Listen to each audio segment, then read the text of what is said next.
I think the most surprising thing in the paper is what we ended up not finding. So the data we have is quite interesting. It's from a large subprime lender from 2004 until 2019.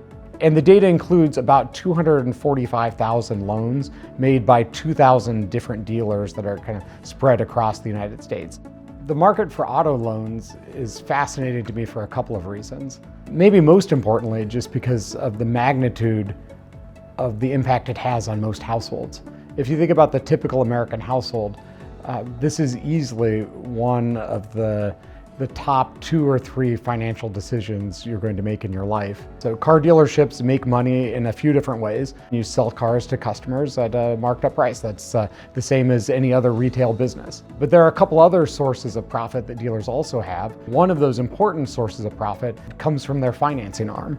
So in addition to buying a car from the car dealership, often customers are also buying a car loan. So we went into this thinking there's a lot of room to make mistakes. There's a lot of room for extra margins to be extracted from consumers. And we'd already seen in previous research clear documentation that lenders were making a profit. I think our expectation going into this research is that subprime borrowers may be the most vulnerable to these types of practices, and you may particularly worry about protecting them. And that doesn't seem to be the case.